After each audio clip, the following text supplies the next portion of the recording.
He was involved from day one. He was the first pledge we received from any business owner, pledged to $500 to the overall effort. So I just thought I would set the record straight that we have endeavored from day one to make sure that in the entire planning process and all the input, that all the business owners that have been interested and want to participate and be part of the process have in fact been given an opportunity to do so. Thanks. Good information. Am I allowed to respond? We're still in public meetings, so you can do anything you want to. Okay. Well, I just didn't want to, pause up at the extra time. You only get 3 minutes, so. Okay, I'll be brief. Dad's been gone. Louie's been gone for a year now. And I know he was involved initially. There was some approach. My point is that in the last year, that since he has been gone, we have not had any formal, contact from anybody. We've had a few people come in informally, nobody from the board, nobody formally from the TDA. We kind of get things, little bits and pieces here and there. My point is we want those doors to open again for the community. Whether it's us, whether it's a new owner, whatever. I live in a township. I received a notice 2 summers ago when my neighbor wanted a variance to put in a larger shed than was allowed. We haven't received any formal communication from either the board or anyone from the TDA to approach us and being involved in this. And that's all we're asking. If I can just clarify, I happen to speak to Keith, okay? About within the last 6 months, I had a conversation with him right on the corner of the hardware store. I invited him to come out. I told him we had the plans. I told him that we would share anything and everything. We wanted the hardware to go forward in the community. And I said, whatever you'd like to know. And I gave him that open invitation. We actually called him one time, and he never bothered to return the call. Okay. So just for the record. record. So with all that, let's both of you sit down and you can deal with that outside. Okay. I think we all want the hardware store to open. Let's end on that note. Everybody in this whole room wants a hardware store to open. So, that's. We're just merely asking for a time to leeway because we are not here all the time. Yeah. That's, we'll take care of it. We're fine. We'll take care of it. Yeah, we got it. Okay, any other, before I close the public hearing, public comment? Okay, public comments closed. And now we're going to hear from Bernice Myers.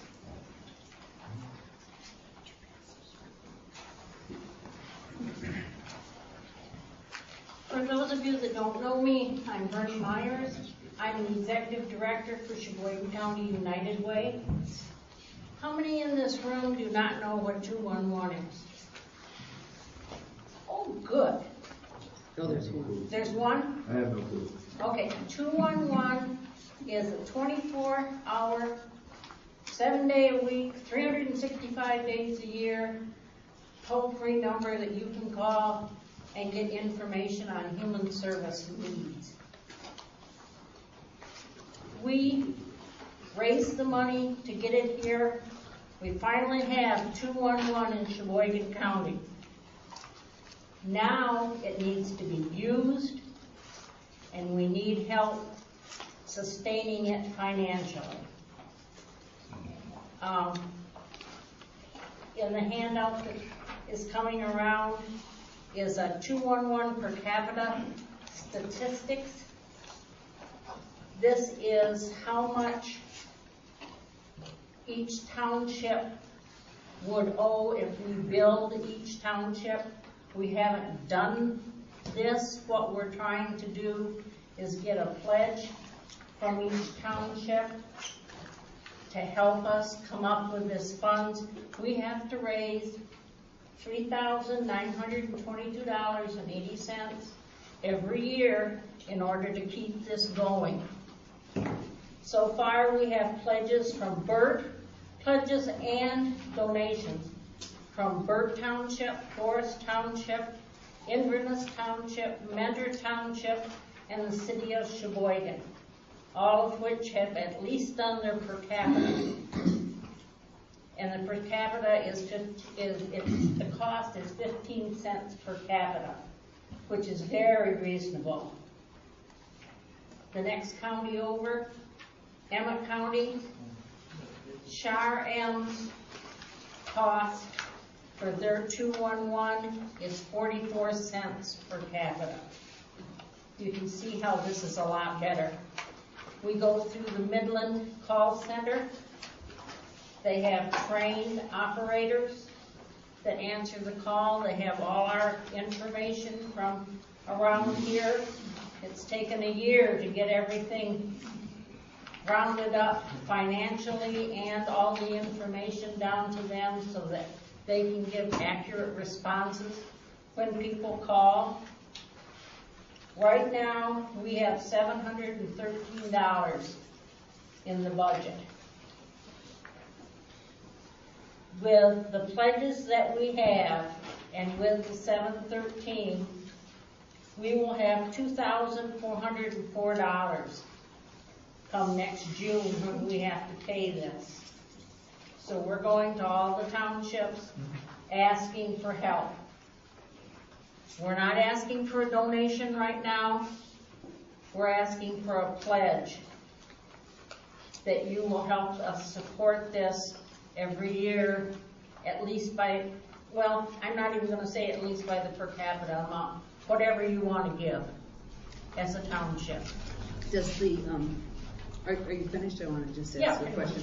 Does your total, this 3922, just go to the Midland Call Center? Yes. So there's no overhead in Sheboygan? No. Wow. Well, I should take that back. The only overhead is the cost of printing up all this stuff and. But Yeah. everybody is a volunteer basically on Yeah. this side of it, yeah. Yeah, okay. Anybody have any questions? John? I have a comment. Sure. The last large storm, there was individuals out of power for 5-6 days. Mm-hmm. And they were familiar and called the 211, and they weren't very successful in getting any information about Okay. when their power would be put back on, kinds of things, who to call. They couldn't get through.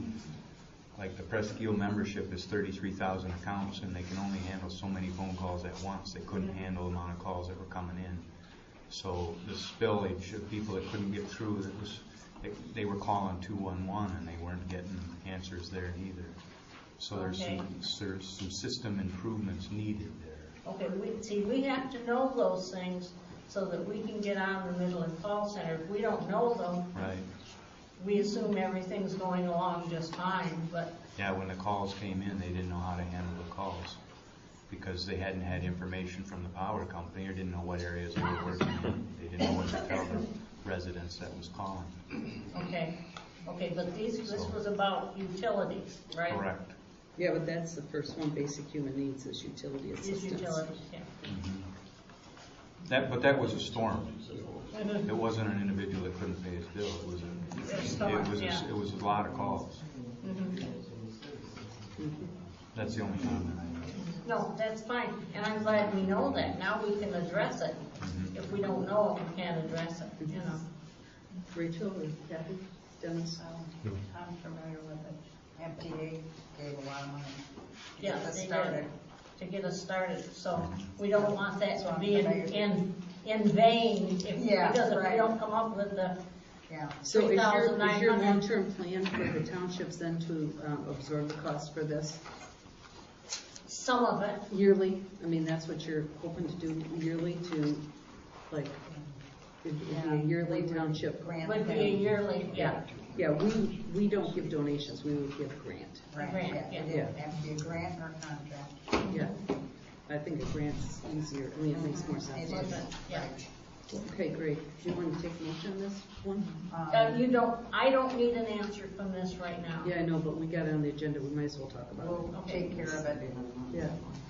I don't want to sit on these things, but I forget about it. Do I have a motion to approve some amount of money which you can determine to the 211?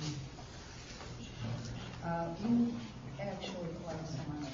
United Way. It goes Do they to- still do Yeah, that? yeah. So it goes to the United Way. Mm-hmm. That's what it is. Designated for the 211. Designated for the 211, yes. Okay. And there's, I mean, I know in I just want to ask a question now about United Way, because Sure.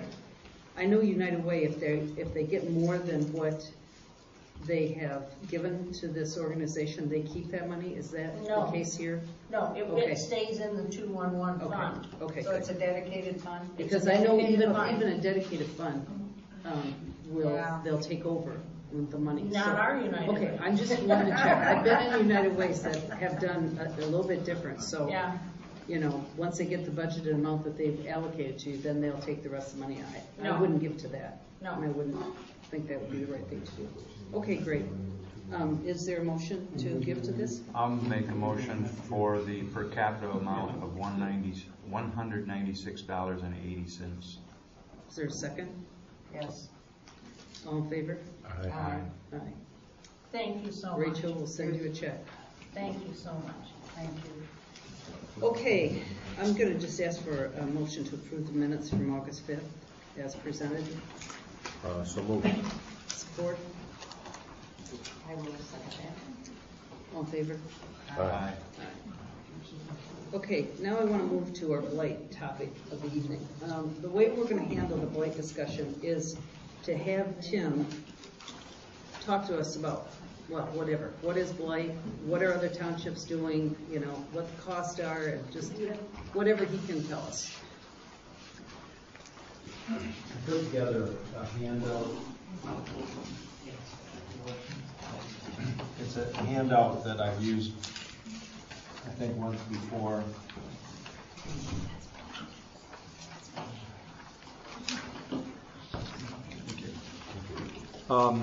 First of all, this blight issue comes up periodically, and a lot of the citizens of the county have pushed the county to do something along the lines of a county-wide blight ordinance, and the county has always said that they were not in favor of doing that. Well, there's a practical reason for that, and that is that blight falls under what we call the police powers of the municipality, and generally speaking, townships and cities and villages have police powers, but counties generally do not have police powers. Police powers are the ability to regulate for the public health, safety, and welfare of the citizenry. So that's why in most areas, you will see that, especially in the more urban areas, you'll see that the townships and the cities and the villages are the ones that basically legislate through their ordinances. They have their own zoning ordinances, their own blight ordinances, a multiplicity of ordinances, right down to regulating traffic under the Uniform Traffic Code. And so, generally speaking, you are not going to, at least at this juncture, you're not going to convince the county of Sheboygan to adopt a blight ordinance. And quite frankly, even if it did adopt a blight ordinance, I think that it would be something that could be challenged in court because of the lack of police power that the county government has. Now, blight, the supervisor said, I'm going to try to tell you what blight is. I'll point you to number 3. The biggest problem with blight ordinances is how you define blight, because as I pointed out in there, one person's blight could be another person's treasure, okay? And so basically the idea, again, is to protect public health, safety, and welfare. So generally speaking, when I think of blight, I'm thinking more of exterior material that may be in somebody's yard or on somebody's property, as opposed to, say, a dilapidated building or something of that nature. And I'll talk about dilapidated buildings in a few minutes here. But basically, if a person has a pile of scrap in their front yard or their backyard, the question then becomes, is that something that is blight, or is it something that is a saleable commodity that they're trying to store there? Now, one township has has its own zoning, and they have done a pretty good job of regulating blight through their zoning ordinance. But the problem with trying to regulate blight through a zoning ordinance is the concept of grandfathering. So if my pile of scrap in my backyard has been there for a long period of time, and then the township adopts a zoning ordinance, anything that is in existence at the time that the zoning ordinance is adopted is what's called a prior non-conforming use, or in the vernacular, it's grandfathered in. So for many, many years, you'll remember the salvage yard that was down at I-75 and 27, okay? And that was established prior to the Sheboygan County zoning ordinance coming into effect, which the zoning ordinance number 200 came in 1970. And that predated the establishment of that zoning ordinance. So there were efforts by several prosecutors over the years to try to regulate that and to try to get that cleaned up, and they were never successful in doing that because they were doing it under the zoning ordinance and not under a blight type ordinance. It was only cleaned up when the property owners decided that they wanted to clean it up. So that's one of the problems with trying to regulate under a zoning ordinance, is the grandfathering aspect of this. With regard to a police power ordinance, a police power ordinance takes effect immediately. And so there is no grandfathering aspect to it. If you pass an ordinance that regulates my pile of junk in the backyard, it doesn't matter if it's been there for 10 days or 10 years, quite frankly. The ordinance takes effect, and if it's ruled to be illegal, then it has to be removed. Getting back to the issue of how you define blight, I've had a couple of cases recently in the last 2 or 3 years where we've attempted to clean up, blight under a zoning ordinance in a different municipality. And of course, one of the things that will always be looked at is whether or not the materials that you're trying to clean up really do have some intrinsic value to the property owner, or are they really truly just junk or truly just garbage. If they're truly just junk or garbage with no monetary value, usually courts are much more inclined to order cleanups of those types of things. But if somebody comes in and says, well, I've got a pile of metal here and it has a dollar value, and I'm just putting it here until I can take it to the salvage yard or until I can take it to East Jordan Iron Works or something, some judges can be persuaded that there's a monetary value and that is not blight necessarily. If a township or any municipality decides to adopt a blight ordinance, they do so by adopting it by majority vote of the township board or the governing body of the city or the village. They have to publish that ordinance or a summary of that ordinance in the newspaper of general circulation within the township. I'll use the township example because that's what we're talking about. The township would have to provide a copy of the blight ordinance to the county clerk and place a copy of that ordinance in the ordinance book. And most blight ordinances will be enforced. They'll have penalty provisions in them. So any ordinance that has a penalty provision can't take effect for 30 days from the date you publish it. So if it's published on December 1st, it wouldn't take effect until January 1st, as an example. Issue 5 really is the crux of this problem. And that is that if a township or a city or a village adopts an ordinance, you have to enforce that ordinance. You can't just put an ordinance on the books and not enforce it. And the question then becomes, how do you go about enforcing it if you do not have a police department or if you do not have, an enforcement mechanism set up within the township? Most of our townships, except for Tuscarora Township, do not have a police department. We have the county sheriff's department, obviously, that could potentially contract with a local municipality to enforce the ordinance. But you'd have to pay them. But you would have to pay them for that enforcement. You also, as a township, could hire a private, or could appoint an enforcement officer that would be an appointed official of this township board. And they would then be charged with enforcing the blight ordinance. And that individual, of course, would obviously have to be compensated. And they would be given the authority to write tickets, similar to what a police officer could do, which would be civil infractions. And then those civil infractions would then either be turned over to a civil enforcement bureau, or they would be turned over to the district court for enforcement.